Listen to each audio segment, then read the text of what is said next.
Serie de predicaciones del libro de Nehemías. Muy bien, pues buenos días a todos. Vamos a continuar con las predicaciones del libro de Nehemías. Ya hemos visto los 3 primeros capítulos, hasta el día de hoy son 13 los que tiene el libro. Y me gustaría comenzar haciendo un rápido repaso para aquellos que somos quizás un poco más olvidadizos o para aquellos que no han podido estar en las predicaciones anteriores, ¿vale? Para que sepamos de qué está tratando la historia. En el capítulo 1 del libro de Nehemías nosotros pudimos conocer a Nehemías, el personaje, y vimos que era un judío, ¿verdad?, que había nacido ¿dónde? En Persia, y ahora vivía en Susa, que era la capital de ese reino, la capital de Persia. Y él trabajaba como ¿qué? Muy bien, era copero del rey Artajerjes, el rey de Persia. Y él, a pesar de estar a más de 1.200 kilómetros de distancia de Jerusalén, él sentía muy de cerca los problemas que su pueblo estaba experimentando allí en Jerusalén, ¿vale? A pesar de la distancia. Él quería ayudar a su pueblo, pero es verdad pues que una gran distancia de más de 1.200 kilómetros lo separaba, entre media había un desierto muy grande y peligroso, y encima, pues él era el copero del rey y no podía dejar su trabajo e irse a Jerusalén a su antojo. Humanamente era imposible que él pudiera ayudar a su pueblo allí en Jerusalén a reconstruir los muros, ¿no? Pero él decidió aferrarse, lo vimos en el capítulo 1, decidió aferrarse a la promesa de Dios y también recordar que Dios había demostrado una y otra vez a lo largo de los siglos que para él no hay nada imposible. Así que él oró. ¿Y qué fue lo que oró? Al final del capítulo 1 pues vemos su oración y él dijo: concede ahora buen éxito a tu siervo y dale gracias, Señor, delante de aquel varón, delante del rey. Y así cerraba el capítulo 1. En el capítulo 2 vimos que Dios respondió milagrosamente esa oración.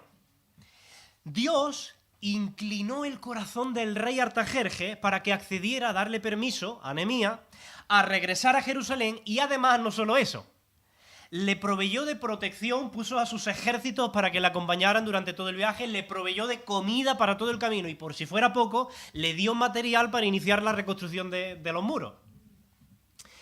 Y en el capítulo 3, pues vemos cómo Nehemías organiza a todo el pueblo, diseña un plan y entre todos comienzan a levantar y edificar ese muro. Ese capítulo, el capítulo 3, lo que hace mucho énfasis es que la reconstrucción del muro no la llevó solo a cabo Nehemías. Todo el pueblo se sintió responsable, todo el pueblo se comprometió y trabajaron codo con codo en reconstruir ese muro, ¿no? Claro, llegado a este punto, nosotros podíamos pensar pues, que la historia de Nehemías está muy lejos de nuestra realidad. Al fin y al cabo, pues ninguno de nosotros, que yo sepa, tiene que reconstruir un muro. No sé si Isaya acabó la obra allí en su casa más o menos. Todavía no, ¿no? Pero muros no tiene que hacer, ¿no? Algunos, dice que Aarón que sí. Bueno, la mayoría de nosotros no tenemos que reconstruir un muro.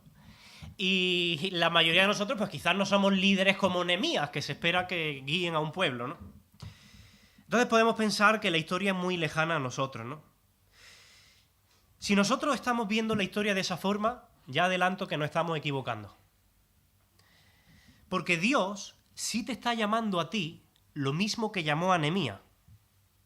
Dios te está llamando a construir, te está llamando a levantar, a restaurar, a reconstruir cosas que quizás por años, debido al pecado, han estado apagadas, destruidas en tu propia vida, en tu familia o en tu iglesia local. El pecado ha destruido muchos muros que deberían estar en pie. Y Dios te ha llamado a ti, hijo suyo, a ser un agente de cambio. De hecho, esa es nuestra misión como iglesia. Ser agentes de cambio en esta sociedad y levantar los muros y construir el reino de Dios en un mundo de tinieblas. Pero Dios quiere hacernos saber en este capítulo 4, que hoy vamos a estudiar, que siempre, sin excepción, que tú te propongas construir, levantar, trabajar para edificar, siempre, sin excepción, vas a encontrar dos cosas: oposición externa y desánimo interno. Siempre. El título de esta predicación lo he llamado de esa manera: enfrentando la oposición y el desánimo. Imagina, por ejemplo, que llevas pues muchos años que en tu familia no tenéis un tiempo devocional juntos, o un tiempo de oración juntos como familia, ¿no? Y ese muro está destruido. Y tú te propones como Nehemías levantar ese muro en tu familia y decir, esto tiene que cambiar. Y Dios me está llamando a ser un agente de cambio. Pues no va a tardar mucho en aparecer la oposición externa, alguien que va a tratar de desanimarte, de frenar, de estropear, de apagar eso, y también el desánimo interno. Si tu vida de oración está destruida y tú te propones levantar ese muro de nuevo en tu vida personal, pronto aparecerá la oposición y seguidamente el desánimo. No falla. Cuando uno asume un cierto liderazgo, una responsabilidad en la iglesia local, para servir a Dios en un área concreta, rápidamente verás que se levantan siempre opositores y las circunstancias y los opositores trabajarán para que el desánimo venga a tu vida. Siempre es así, sin excepción. Miramos la vida de Jesús. Jesús vino al mundo, Él se encarna y viene a construir también, como Nehemías, el reino de Dios entre nosotros. Pero no tardó mucho en aparecer la oposición. Los fariseos y los escribas le persiguen. El sumo sacerdote y los ancianos le quieren juzgar. Los romanos le castigan. Y eso termina haciendo mella también en su vida. Hay un momento donde dice, mi alma está muy triste hasta la muerte. Hay desánimo. Siempre ha sido así. Del mismo modo, Nehemías y su equipo, que han comenzado ya la obra hace muy pocos días, lo vimos en el capítulo 3, ya tienen los opositores. Lee conmigo en el capítulo 4, los primeros 3 versículos. Dice así, lo leo de la Reina Valera, quizás pueda aparecer también en la pantalla. Dice, cuando oyó Sanbalat que nosotros edificábamos el muro, se enojó y se enfureció en gran manera e hizo escarnio. Para los más jóvenes que no saben lo que esta palabra significa burla. Se rió de nosotros, reírse, burlarse, e hizo escarnio de los judíos. Y habló delante de sus hermanos y del ejército de Samaria y dijo, en tono burlesco, ¿qué hacen estos débiles judíos? ¿Se les permitirá volver a ofrecer su sacrificio? ¿Acabarán en un día? ¿Resucitarán de los montones del polvo las piedras que fueron quemadas? Y dice el versículo 3, y estaba junto a él Tobías, amonita, otro personaje, el cual dijo, también en tono burlesco, lo que ellos edifican del muro de piedra, si se subiera una zorra, lo derribará. Fijaos que la oposición no ha tardado en aparecer. Se mencionan aquí 2 personajes, Sanbalat y Tobías, eran 2 gobernadores, ¿vale?, de las regiones vecinas de Jerusalén. Sanbalat estaba al norte de Jerusalén y Tobías estaba al este de Jerusalén. Y dice el versículo 1 que cuando Sanbalat se entera que van a reconstruir la muralla, enfurecido y enojado en gran manera, se burló de ello. Ahora, ¿en qué consiste esta burla? Vamos a verla con detenimiento. Si te fijas en el versículo 2, la primera burla que hace es una pregunta: ¿qué hacen estos débiles judíos? Lo primero que está haciendo es menospreciarlo. Lo llama débiles. Mira, uno puede detectar muy rápidamente a sus opositores precisamente por las palabras de menosprecio. Y este con lo joven que es, o este con lo mayor que es, que se... ¿Y tú vas a hacer eso cuando tú no eres capaz de...? Siempre hay palabras de menosprecio. Son palabras, de los opositores, que no suman. No son simples críticas constructivas que te pueden hacer en privado para ayudarte a crecer. Son palabras de desaliento que generalmente se hacen delante de otros. Fíjate que el versículo 2 dice que Sanbalat dijo esto, habló delante de sus hermanos y de todo el ejército de Samaria. Lo hace delante de otros, porque los opositores siempre van a tratar de influir en la opinión de los demás. Un opositor siempre buscará otros opositores que le acompañen. Versículo 2 sigue diciendo, ¿y se le permitirá volver a ofrecer su sacrificio? Mirad, los judíos eran muy optimistas. Ellos pretendían acabar de reconstruir el muro de Jerusalén, porque eso iba a permitir que Jerusalén estuviera guardada con seguridad, y una vez el muro estuviera construido, pues podrían retomar los sacrificios en el templo de Jerusalén. Pero los opositores están cuestionando ahora ese optimismo. Son aquellos que le ponen la nota negativa a todo. Porque no buscan sumar, buscan restar. Son aquellos que ante las buenas noticias siempre tienen un pero. Y sigue diciendo, y acabarán en un día. Mirad, los judíos no pretendían acabar todo el muro de Jerusalén en un día. Ellos eran realistas. Pero es verdad que estaban muy entusiasmados y que deseaban acabar lo antes posible. Así que esa burla exagerada lo que busca de alguna manera es echar abajo el entusiasmo. Chafarles el entusiasmo por algo que es bueno. Por ejemplo, imagina que Dios toca tu corazón con una predicación, ¿vale? Y fruto de esa convicción de la palabra, tú decides establecer un tiempo de oración con tu familia todos los días, porque lo has sentido así de parte de Dios, o un rato devocional, o involucrarte en un ministerio en la iglesia y de repente, ¡pum!, aparece la oposición. ¿Y tú que no has sido capaz de tener un devocional en tu vida privada, ahora pretende hacer un devocional en familia? ¿Y tú que no has dado ejemplo en esto, ahora pretendes? ¿Qué está pasando aquí? Están chafando tu entusiasmo. Están minando tu determinación por algo que es bueno. Estas personas que hacen este tipo de comentarios son opositores de la obra de Dios en nuestras vidas.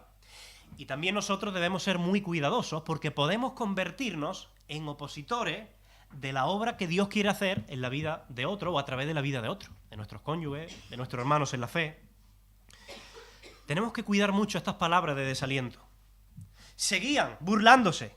Resucitarán, dice el versículo 2, de los montones del polvo, las piedras que fueron quemadas. Fijaos que habla de montones de polvo, de piedras quemadas. Están de alguna manera exagerando la magnitud de las dificultades. Tratan de convencerte de que lo que tú te propones construir es inalcanzable, es demasiado difícil, hay muchos obstáculos por delante. Lo único que buscan es frenar tu propósito de reconstruir el muro. Y en el versículo 3 se suma Tobías a las burlas. Lo que ellos edifican del muro de piedra, si se subiera una zorra, se derriba, se cae. Es una forma burlona de decir que los muros que están levantando son tan débiles que si un animalito, como un zorro, se sube encima, se cae todo, se desmorona. Mirad, los opositores se están riendo de los judíos. La risa es una bendición muy particular, ¿no? Pero también puede ser un arma muy peligrosa.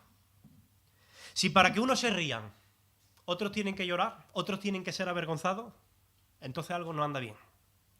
Cuidado con esa risa burlona, irónica, que trata de menospreciar al otro. A la esposa, al esposo, al hermano en la fe. Ay de los que ríen, dijo Jesús en el Sermón del Monte, porque llorarán y lamentarán. Por si fuera poco, a esas burlas y a esos ataques verbales, en el versículo 8, se le suman unos planes de guerra. Si puedes poner el versículo 8, dice: y conspiraron todos a una para venir a atacar a Jerusalén y hacerle daño. O sea, una cosa es que tú estés escuchando las burlas, las amenazas, las risas del enemigo, y otra muy distinta es que ahora vengan en son de guerra directamente. Nehemías quiere hacernos saber que la oposición no va a descansar hasta arruinar la obra que nosotros llevamos a cabo en nombre de Dios. Escucha bien esto. Si tú te has determinado y estás dispuesto a trabajar para la gloria de Dios en lo que sea, en tu vida, en tu familia, en tu iglesia, debes contar sí o sí con la oposición. Esta es la primera enseñanza del texto de hoy. La oposición es inevitable, dadlo por hecho. No sé si recordáis cuando Saulo de Tarso iba camino a Damasco, recordáis, en Hechos 9. Cristo lo tira al suelo, lo deja ciego, y es muy interesante las palabras que ese Cristo resucitado le dice a Pablo. Bueno, se lo dice a través de Ananías, de un discípulo, ¿no? Porque yo creo que lo que le dice sirve de advertencia para todos nosotros como cristianos. En Hechos 9:15, lo leo yo rápido, dice: el Señor le dijo: Ve, le dice Ananías, porque instrumento escogido me es este, refiriéndose a Pablo, para llevar mi nombre en presencia de los gentiles y de reyes y de los hijos de Israel. Es decir, para construir el reino de Dios entre los gentiles, entre los reyes, entre los hijos de Israel. Pero ahora en el versículo 16 añade algo importante. Porque yo le mostraré cuánto le es necesario padecer por mi nombre. La oposición. Padecer por mi nombre. Mirad, trabajar para el reino de Dios siempre va a producir oposición y sufrimiento, siempre. Pero Nehemías está aquí hoy para recordarnos que por muy intensa que sea la oposición que experimentemos, el creyente nunca va a estar falto de recursos para enfrentarla. Y el recurso primordial que Dios ha dado a su pueblo para enfrentar la oposición, ¿sabéis cuál es? Lo vemos a partir del versículo 4 hasta el 9. Es la oración. La oración es un factor crucial, y ese es el segundo punto de esta predicación. La oración es un factor crucial. Fíjate lo que hace inmediatamente después de la burla, cómo reacciona Nehemías. Comienza su oración. Oye, oh Dios nuestro, que somos objeto de su menosprecio.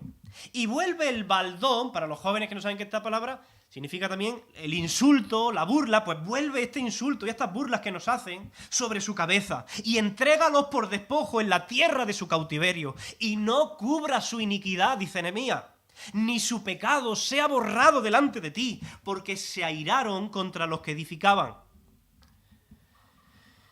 Bueno, aquí hay varias cosas que analizar. Lo primero, y es muy positivo, es que la reacción inmediata de Nehemías ante la oposición del enemigo es la oración. Él se vuelve a Dios, porque él sabe que nadie le puede ayudar más que Dios. Pero ahora vamos a mirar con detalle la oración, porque he visto unas caras cuando hemos leído la oración de algunos, extrañados de la oración de Nehemías, ¿no? De este hombre de Dios. Mira, cuando uno lee esta oración, lo primero de lo que se percata es que Nehemías está realmente furioso, ¿vale? Claro, se le ha estado ridiculizando por día a él y a todo su equipo, ¿no? Están siendo el blanco de un montón de insultos, de desprecios, de críticas. Y como es natural, cuando esto sucede, pues la ira comienza a hervir en nuestro corazón, más cuando son críticas injustas, ¿no? Y él no puede ya contener esa ira. Entonces él decide verter toda su frustración en una oración al Señor. Él no rebusca palabras bonitas para hacer más suave la oración, no busca eufemismos. Él está indignado y lo expresa tal y como se siente. Él es sincero en su oración, importante.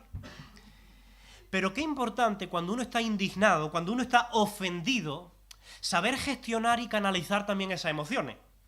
Porque si uno no sabe gestionar eso y solo lo aguanta y lo aguanta y lo aguanta, imagínate que Nehemías lo aguanta, pues va a llegar un momento donde reviente y toda esa ira contenida salga de él de una manera muy dañina. Y a todo el que pille por delante le va a hacer daño. Así que Nehemías nos está enseñando que cuando uno tiene sentimientos de rabia, de ira, de indignación, cuando se siente dolido por el daño causado por otros, lo que debe hacer es exponer ese asunto con total honestidad, con sinceridad, con pasión, delante de Dios. En vez de alimentar ese resentimiento dentro de él y dejar de orar. Escucha esto, Dios no quiere que tú te guardes la ira, porque va a llegar un momento donde no la podrás controlar y la ira te controlará a ti. Es mejor saber dar cauce a esa ira a través de la oración y evitar así que se acumulen los resentimientos contra terceras personas. Nehemías no oculta su furia, su ira.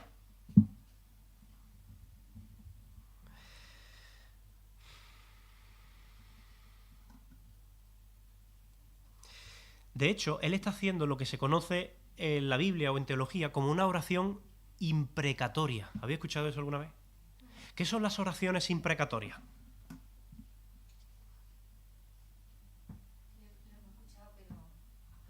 Vale, las oraciones imprecatorias son oraciones donde el que ora pide el juicio de Dios, la venganza de Dios, el castigo de Dios sobre mis enemigos. ¿Vale? Es una oración, pues, llena de deseos de justicia y de justicia inmediata. Señor, que caiga el hacha y que les caiga ya.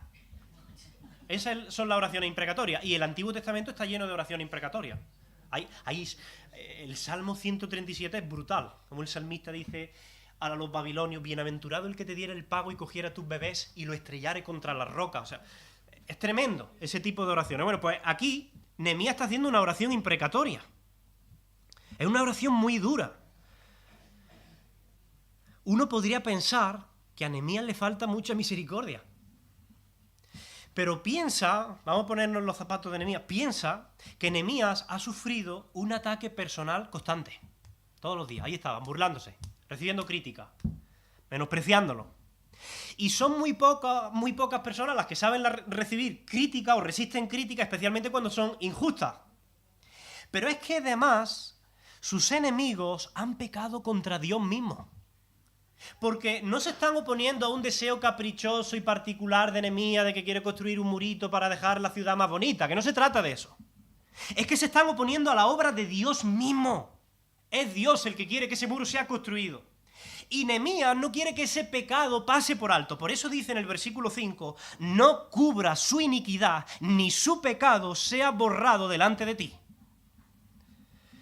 Ahora bien, desde nuestra perspectiva cristiana, a nosotros esta oración pues, nos puede parecer inadecuada, ¿verdad?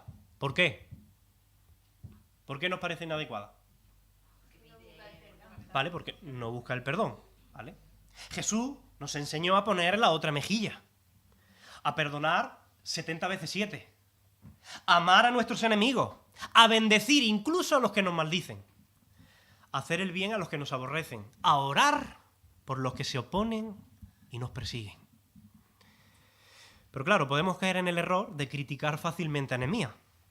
Pero si uno lo analiza en su contexto, verá que la oración de Nehemías es muy natural y es muy lógica.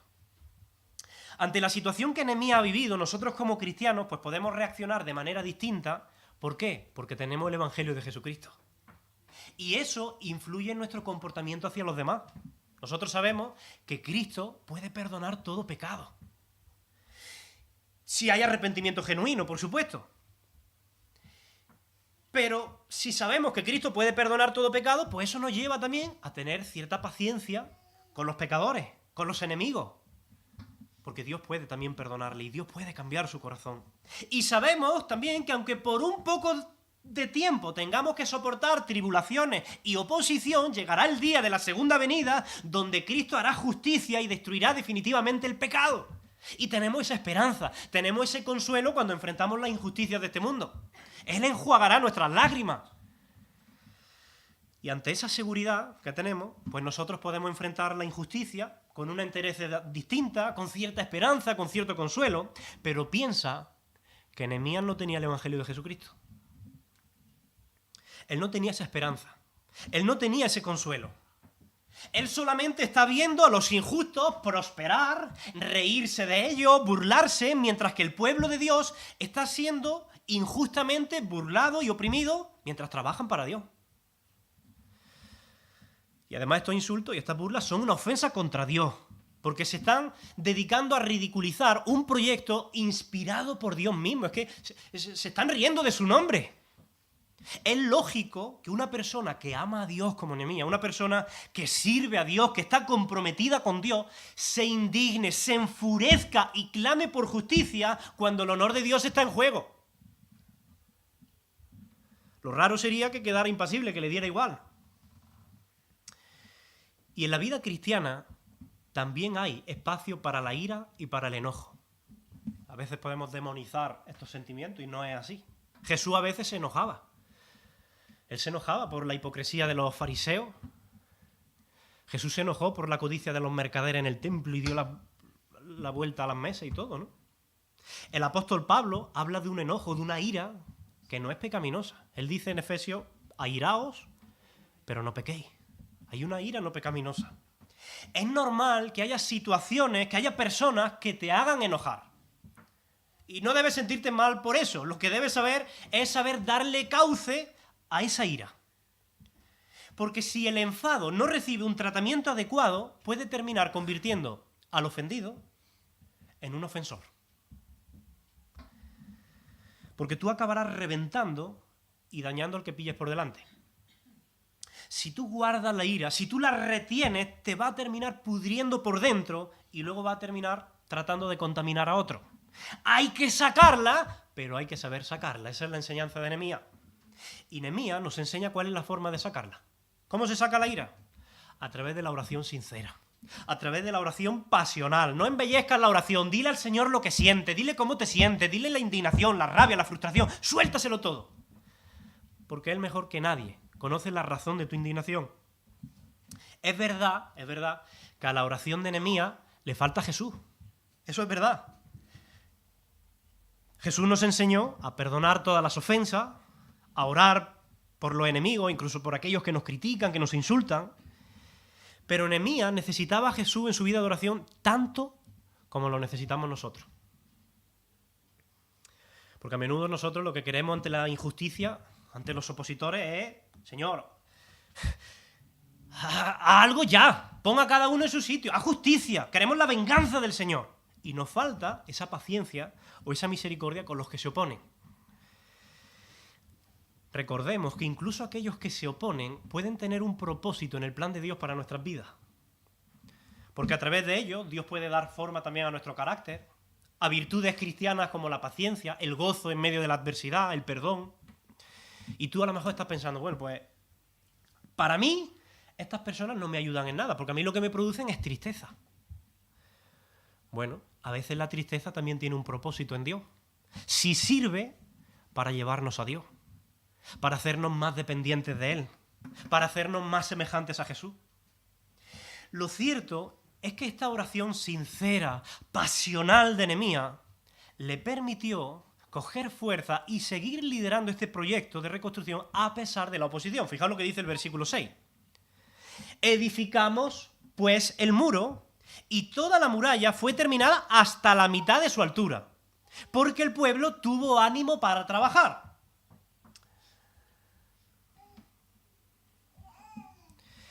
Ahora, la oración no necesariamente quita las dificultades.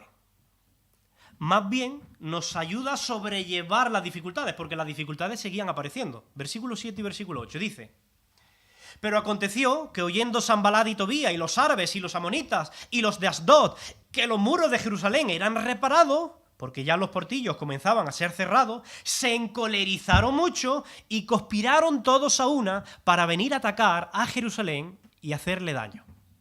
Aparecen nuevas dificultades, aumenta la oposición. ¿Y cuál es la respuesta del pueblo? Versículo 9. Entonces oramos a nuestro Dios, y por causa de ellos pusimos guarda contra ellos de día y de noche.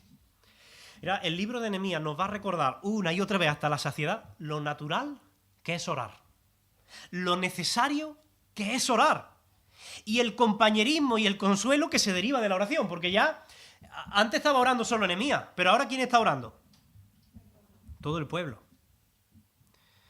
Cuanto más grande eran las pruebas, más grande era la oración. La oración sirve para que nosotros podamos reafirmarnos en nuestra fe. Una forma de decir: Señor, tenemos muchos problemas muy grandes, pero tú eres más grande que nuestros problemas.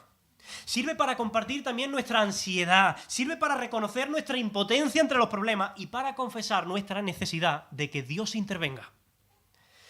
Y el pueblo, y esto aquí nos da una lección, este pueblo cree firmemente en el poder de la oración conjunta. Nosotros nos gustaría crecer en esas reuniones de oración conjunta como iglesia. Quizás no creemos en el poder o en la necesidad de estas oraciones. Pero fijaos que ellos dicen oramos en plural, en el versículo 9, oramos a nuestro, no dice a mi Dios, no, a nuestro, como iglesia, a nuestro Dios. Ellos son un equipo para trabajar, pero también son un equipo para orar. La iglesia debería ser un equipo para trabajar en construir el reino de Dios, pero también un equipo para orar.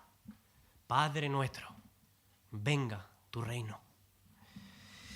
Llegado a este punto, donde Nehemías ha orado ante la adversidad, donde el pueblo ha orado también ante la oposición, uno puede pensar que como ellos han estado orando en medio de la prueba, pues que por fin ha llegado ya el momento de la victoria, el momento de la gloria, donde Dios va a poner por fin a todos sus problemas y a sus enemigos. Pero nada más lejos de la realidad. Ahora vamos a ver cómo el desánimo es natural en los hijos de Dios. versículo del 10 al 12. Dice así: y dijo Judá, después de esta oración, las fuerzas de los acarreadores, de los que cargan con las piedras, se han debilitado. Y el escombro es mucho. Y fíjate en estas palabras. Y no podemos edificar el muro. Versículo 11. Y nuestros enemigos dijeron: no sepan ni vean hasta que entremos en medio de ellos y los matemos y hagamos cesar la obra. Versículo 12. Pero sucedió que cuando venían los judíos que habitaban entre ellos, nos decían hasta 10 veces: de todos los lugares de donde volviereis, ellos caerán sobre vosotros, los enemigos caerán sobre vosotros. Mira, algo que me ha llamado siempre mucho la atención de la Biblia es su realismo. La Biblia es muy realista, no te trata de presentar una visión idealizada de la realidad o de los personajes, ¿no? Nos presenta la vida de creyentes que demostraron muchísima debilidad, que cometieron pecados vergonzosos, que metieron mucho la pata, que pasaron por ansiedad y por depresión. Y todas estas historias del Antiguo Testamento, dice el apóstol Pablo en Romanos 15:4, que para nuestra enseñanza se escribieron, a fin de que por la paciencia y la consolación de las Escrituras tengamos esperanza. Ahora, ¿os imagináis la historia de Nehemías, esta que estamos estudiando, sin problemas, sin oposición, sin dificultades? Claro, yo creo que de ser así, más que producirnos ánimo, nos desanimaría. Porque entonces su realidad sería muy distinta a nuestra realidad. La vida es muy dura en ocasiones y a veces, por mucho que oremos, como Nehemías y el pueblo, puede ocurrir que los problemas aumenten. Y es normal. Porque la oración no es un recurso automático que hace desaparecer nuestros problemas. La oración es simplemente la amorosa provisión de Dios para hacerle frente a los problemas. Pero es normal que como creyentes pasemos por etapas, por circunstancias que traigan desánimo a nuestra vida. Y no debemos tampoco sentirnos mal por ello. Piensa en Nehemías, piensa en este pueblo. Han soportado insultos, han soportado burlas, críticas injustas, mientras ellos trabajaban de día y de noche, invirtiendo su tiempo, su fuerza, sus energías. Y ahora, por si fuera poco, tienen a todo el ejército de Samaria delante de ellos, planeando destruirle. Y ya no se trata solamente de que quieran destruir el muro. El versículo 12 que hemos leído dice que los enemigos habían amenazado incluso a los hogares de aquellas personas que estaban trabajando en la reconstrucción del muro. Los problemas crecen, comienzan a afectar a otros. Y a eso se le suma el agotamiento físico. Dice el versículo 10 que las fuerzas de los acarreadores se han debilitado. Llevan semanas trabajando sin descanso, enfrentando un montón de presión externa de opositores. Y ese entusiasmo inicial que uno siempre tiene cuando comienza algo, pues está empezando a desvanecerse. Vosotros sabéis que siempre es mucho más fácil comenzar un trabajo que continuarlo, ¿verdad? Por ejemplo, el año pasado dijimos, venga, vamos a iniciar la lectura de la Biblia en un año, ¿no? Y empezábamos un buen grupo y conforme iba pasando el tiempo, pues se iba saliendo la gente del grupo, yo no puedo, ya no sigo. Lo difícil es permanecer en cualquier cosa que nos propongamos, ¿no? Si tú estás liderando la construcción de los muros de tu vida de oración, de los devocionales como familia, de un proyecto, de un ministerio en la iglesia, tú vas a ver que es muy fácil comenzar, pero que es difícil perseverar. Especialmente si enfrentas situaciones y comentarios que te pueden producir desánimo. Y ese desánimo puede ser tan grande que lleve, escucha, a algunas personas a la depresión, a la ansiedad. La Biblia está llena de creyentes genuinos que experimentaron ansiedad y depresión durísima. Pero no la pasaron solos, la pasaron con Dios. Por ejemplo, piensa en Elías. Elías, uno de los grandes profetas de Dios. Hubo un momento donde Elías dijo, no puedo más. Cayó en depresión por agotamiento físico, emocional, y cuando uno está deprimido, distorsiona la realidad, hace que pierda la perspectiva, y Elías deseaba morirse. En Primera de Reyes 19:4 dice así: y él se fue por el desierto un día de camino, y vino y se sentó debajo de un enebro, deseando morirse. Dice, y dijo, basta ya, oh Jehová, quítame la vida, dice Elías, pues no soy yo mejor que mis padres. ¿Os dais cuenta cómo Elías pasó por depresión hasta el punto de querer perder la vida? Evidentemente Dios cuida y Dios provee a sus hijos en medio de las dificultades, en medio de esta etapa de ansiedad, de depresión, ¿no? Dios, en el caso de Elías, envió un ángel y dice que el ángel le dio alimento, le dio comida y que además le hizo caer en sueño profundo y reparador, ¿no? Es muy interesante que el ángel venga a darle comida y descanso, ¿no? Porque Dios no quiere que lleguemos a ese punto de estar o de quedar exhaustos. Es fundamental que recarguemos los depósitos de comida y de descanso. De hecho, esa es una de las razones por las que Dios estableció en los 10 mandamientos el día de reposo. Dios se preocupa por nuestro cuidado personal, por el agotamiento, por el desánimo que podemos sufrir. Y dice el versículo 10, la segunda parte, dice, y el escombro es mucho y no podemos edificar el muro. Esa expresión no podemos es responsable de un montón de proyectos frustrados. No podemos. Esa expresión, no podemos, es la consecuencia de poner nuestros ojos en las dificultades y no en la enormidad de nuestro Dios. Y Nehemías quiere evitar que eso suceda. Él es consciente, él es muy consciente de que las fuerzas de ese pueblo están menguando, se están debilitando. Pero también sabe que el poder de Dios es siempre un recurso inagotable y suficiente. Así que Nehemías, como líder, va a pasar de la oración a la acción. ¿Y qué va a hacer para enfrentar esa oposición y ese desánimo? Fíjate en el versículo 13. Nehemías va a elaborar un plan para fomentar la unidad de ese pueblo. La unidad es esencial. Dice entonces, por las partes bajas del lugar, detrás del muro, y en los sitios abiertos donde podía entrar el enemigo, puse al pueblo por familias, con sus espadas, con sus lanzas y con sus arcos.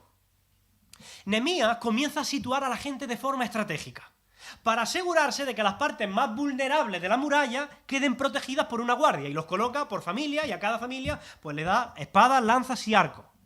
Es interesante que Nehemías está involucrando a toda la familia, incluso a las mujeres y a los niños, lo cual iba a ser un recordatorio constante de que ellos no solamente estaban defendiendo las murallas de la ciudad, estaban defendiendo sus propias vidas y el futuro de sus propias familias. Versículo 14. Después miré y me levanté y dije a los nobles y a los oficiales y al resto del pueblo, dice Nehemías, no temáis delante de ellos. ¿Y ahora qué dice? Acordaos del Señor, grande y temible, y pelead por vuestros hermanos, por vuestros hijos y por vuestras hijas, y por vuestras mujeres y por vuestras casas. Mira, humanamente es imposible o es inevitable que el temor aparezca en ocasiones. Hay situaciones en la vida que nos pueden preocupar, que nos pueden asustar, y Nehemías sabe mucho de eso. De hecho, en el capítulo 1, no sé si recordáis, cuando el rey notó que Nehemías tenía el rostro triste y le preguntó, oye, ¿qué te pasa? Nehemías le dijo, no estoy triste, en el capítulo 2, versículo 2, dice, no estoy triste, sino que es quebranto de corazón. Y dice seguidamente, entonces temí en gran manera. Nehemías sabe que a veces es inevitable que el temor aparezca. Pero ante el temor podemos hacer dos cosas. Podemos dejar que ese temor nos controle, nos agobie, nos inquiete, nos llene de ansiedad y nos paralice. O, fijaos lo que dice el versículo 14, que Nehemías dijo, no temáis delante del Señor, sino acordaos del Señor. Nehemías sabe que todo temor puede ser superado si nosotros pensamos en la suficiencia del Señor. Nehemías describe a este Señor, después de decir acordaos del Señor, dice grande y sublime. Grande y temible. Dios es más grande que nuestros problemas. Dios es más temible que nuestros opositores. Y Dios ha prometido suplir las necesidades de su pueblo ante cualquier adversidad. Es verdad que las circunstancias han cambiado, que ahora construir ese muro parece más difícil que nunca, que nuestros enemigos nos están respirando en la nuca. Pero acordaos que el Señor sigue siendo el mismo. Eso es lo que está diciendo Nehemías. Acordaos del Señor. Mira, si tú haces el ejercicio intencional de acordarte quién es Dios, de su grandeza, de su infinito poder, de los milagros sobrenaturales que Él ha hecho a lo largo de la historia, de su fidelidad con su pueblo, de su control soberano sobre las más pequeñas circunstancias, los temores se van a disipar. Acordaos del Señor, dice Nehemías. Y cuando Nehemías y el pueblo recuerdan quién es Dios, los temores comienzan a disiparse y ellos, más animados, vuelven al trabajo. Versículo 15. Dice, y cuando oyeron nuestros enemigos que lo habíamos entendido, es decir, que sabíamos de sus planes de atacarnos y tal, y que Dios había desbaratado el consejo de ellos. ¿Quién había desbaratado el consejo? Dios. Nos volvimos todos al muro, cada uno a su tarea. Cada uno a su tarea. Mirad, los enemigos se dan cuenta de que Nehemías y el pueblo se están organizando muy bien. Y eso, claro, eso ya frustra esos planes o esas intenciones de hacer un ataque por sorpresa. Porque ya saben que están preparados. Planes frustrados. Versículo 16. Desde aquel día, la mitad de mis siervos trabajaba en la obra, dice Nehemías. Y la otra mitad tenía lanzas, arcos y coraza. Y detrás de ellos estaban los jefes de toda la casa de Judá. Versículo 17. Los que edificaban el muro, los que acarreaban y los que cargaban, con una mano trabajaban en la obra. Y en la otra tenían la espada. Versículo 18. Porque los que edificaban, cada uno tenía su espada ceñida en sus lomos, a sus lomos, y así edificaban. Y el que tocaba la trompeta estaba junto a mí. Mira, la unidad y la organización de este pueblo está frenando los ataques del enemigo. Y eso también es cierto para la iglesia, hoy día. Cuando una iglesia se esfuerza por guardar la unidad, cuando cada miembro coge en una mano la espada y en la otra la herramienta de trabajo, cuando todos como iglesia nos acordamos quién es el Señor, esa iglesia va a avanzar en la construcción del reino de Dios y va a frustrar muchos ataques del enemigo. Pero fomentar la unidad exige también el sacrificio de cada persona del pueblo. Si vosotros os dais cuenta en el texto, el pueblo, cada miembro, tuvo que sacrificarse mucho. Y eso también es cierto para la iglesia de hoy. Fijaos lo que dice el versículo 21 y 22. Dice, nosotros pues trabajamos en la obra, y la mitad de ellos tenían lanzas, desde la subida del alba hasta que salían las estrellas, todo el día. También dije entonces al pueblo, cada uno con su criado permanezca dentro de Jerusalén. Algunos vivían fuera, y entonces antes, pues a lo mejor trabajaban y luego volvían a sus casas fuera de Jerusalén. Pero ahora está diciendo, no. Que de Jerusalén no salga nadie. Y dice, termina el versículo, dice, cada uno permanezca dentro de Jerusalén, y de noche sirvan de centinela, de vigilante, y de día en la obra. La gente ya no volvía a descansar a sus casas. Ahora se quedaban en la ciudad montando guardia por la noche. O estaban trabajando o estaban vigilando. Y eso no se puede conseguir si no es con el sacrificio voluntario de cada uno de los miembros de ese pueblo. Si los líderes como Nehemías hubieran estado dispuestos, pero el pueblo no hubiera estado dispuesto, pues no hubieran conseguido absolutamente nada. Del mismo modo, el correcto funcionamiento de una iglesia exige que cada miembro de la iglesia, y no solamente sus líderes, cada miembro asuma voluntariamente comprometerse y sacrificar su tiempo como ese pueblo, sacrificar su energía como ese pueblo, su descanso, su comodidad y su seguridad para construir y edificar. Y dice el versículo 23, y ni yo, Nehemías, ni mis hermanos, ni mis jóvenes, ni la gente de guardia que me seguía, su guardia personal, nos quitamos nuestro vestido, ese vestido de trabajo y de guerra, pues no se lo quitaron. Y dice, y cada uno se desnudaba solamente para bañarse. O sea, los líderes están dando ejemplo, durmiendo incluso con sus vestidos para estar preparados ante cualquier posible ataque. Pero todo el pueblo asumió el compromiso de estar ahí. Es imposible construir algo duradero sin el sacrificio, sin el compromiso, sin la perseverancia y sin la unidad de todo el pueblo de Dios. Y eso también es cierto para esta iglesia. Pero lo último que yo quiero señalar de este capítulo es que Dios nunca falla. Mira, el libro de Nehemías, y lo vamos a seguir viendo, está lleno de ejemplos de los riesgos que asumía el pueblo, ¿vale? De la valentía que demostraron esos hombres de Dios como Nehemías y aquel pueblo, de los ingeniosos planes de los líderes. Y después de leer todas estas cosas podemos llegar a pensar que el éxito dependió únicamente pues, de todo ese esfuerzo humano. Y aunque todo eso es importante, nada de eso le dio verdaderamente la victoria. La verdadera razón de la victoria aparece en dos versículos que no hemos leído, que no hemos saltado a propósito, pero que lo voy a leer ahora. Están en el versículo 19 y 20 del capítulo 4. Fíjate cuál es la verdadera razón de la victoria. Dice, y Nehemías dijo a los nobles y a los oficiales y al resto del pueblo, la obra es grande y extensa. Nosotros estamos apartados en el muro, lejos unos de otros. Versículo 20. En el lugar donde oyereis el sonido de la trompeta, reuníos allí con nosotros. ¿Y qué dice ahora? Y nuestro Dios peleará por nosotros. Nehemías reconoce que la obra, aunque es muy grande y muy extensa, Dios peleará por nosotros. Yo creo que no hay unas palabras de ánimo más importantes que esta. Dios pelea por nosotros. Dios no va a fallarnos. Sí, el esfuerzo es necesario. Ahí está ese pueblo sudando, con ciertas preocupaciones, orando, el sacrificio es necesario, pero la convicción de Nehemías es que si ellos hacen eso, Dios los va a recompensar luchando con ellos. Bueno, no solo luchando con ellos, luchando por ellos, que es mucho más que eso. Es Dios el que se compromete a darles la victoria. Dios va a estar a su lado, y si Dios está a su lado, ¿qué ejército va a detenerle? ¿Qué opositores les van a frenar? El apóstol Pablo dice, si Dios es con nosotros, ¿quién contra nosotros? Esa ha sido la convicción de miles de creyentes a lo largo de la historia, a lo largo de los siglos, y nunca han sido defraudados. Dios nunca falla.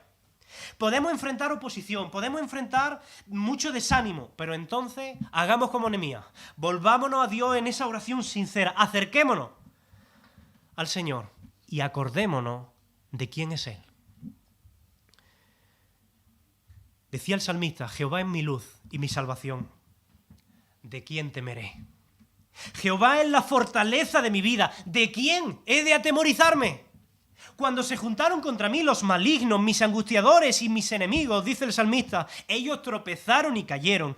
Aunque un ejército acampe contra mí, no temerá mi corazón. Aunque contra mí se levante guerra, yo estaré confiado. Y ahí está Nehemías y el pueblo uniéndose al salmista.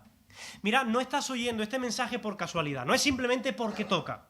Dios te ha llamado a ti, por tu nombre, a construir, a levantar, a restaurar muros que quizás durante años han estado destruidos en tu vida personal, en tu familia o en tu iglesia local. El muro de la oración conjunta, el muro del estudio de la palabra, el muro de la vida devocional en familia. Y tú eres ese Nehemías que Dios quiere usar. No otro, tú. Y Dios nos está llamando como miembros de esta iglesia local en Torre del Campo a construir, a sumar, a trabajar juntos, a sacrificarnos, a comprometernos. No seas de los que dicen, bueno, yo no sirvo, yo ya estoy a lo mejor muy mayor, o yo prefiero mantenerme a un margen. Porque si tú actúas así, estás deteniendo la obra que Dios quiere llevar a cabo en esta iglesia. ¿Cuál es la muralla que Dios quiere levantar a través de ti? En tu vida personal, en tu familia, en tu iglesia, piénsalo. Recuerda que vas a encontrar oposición espiritual sí o sí. Y que probablemente va a tener que enfrentar más de una vez el desánimo, mucho desánimo. La pregunta es, ¿cómo vas a reaccionar en esos momentos? ¿Te vas a volver a Dios como Nehemías? ¿Vas a recordar quién es Él, cuáles son sus promesas? Mirad, Dios siempre ha buscado hombres y mujeres, jóvenes y mayores, dispuestos a ponerse en la brecha, dispuestos a trabajar para sumar, edificar y construir el reino de Dios. Ahora, de nosotros depende de que Él diga, como en tiempos de Ezequiel, ¿sabéis lo que dijo en tiempos de Ezequiel? Dice, busqué a un hombre que se pusiera en la brecha y que levantara muro y no lo hallé. O que suceda como en tiempos de Nehemías, donde la fe, la oración, el espíritu de sacrificio y la unidad de todo ese pueblo permitieron que una potencial derrota ante el ejército de Samaria se convirtiera en un triunfante testimonio que va a servir de ejemplo para todas las generaciones. Iglesia de Torre del Campo, seamos valientes. Tomemos decisiones para construir, para sumar, para levantar, para edificar. Pongámonos en la brecha y Dios peleará por nosotros. Amén. Señor, gracias por tu palabra. Gracias por tu siervo Nehemías, que nos enseña tanto. Señor, queremos que tu palabra, que cada una de estas enseñanzas sean aplicadas por tu Espíritu a nuestras vidas particulares, a nuestras situaciones. Señor, elimina de nuestras vidas el temor a los opositores o a la oposición espiritual. Levanta, Señor, nuestros corazones ante el desánimo. Danos vigor espiritual y que podamos, Señor, levantar esos muros destruidos por el pecado en nuestras vidas personales, en nuestra familia y en nuestra iglesia local, Señor. A ti te servimos, lo hacemos para tu gloria, trabajamos en tu nombre. Ayúdanos a mantenernos unidos y a ser como aquel pueblo. Y ayúdanos a confiar en que tú peleas con nosotros y por nosotros. En ti obtenemos la victoria. Amén, Señor.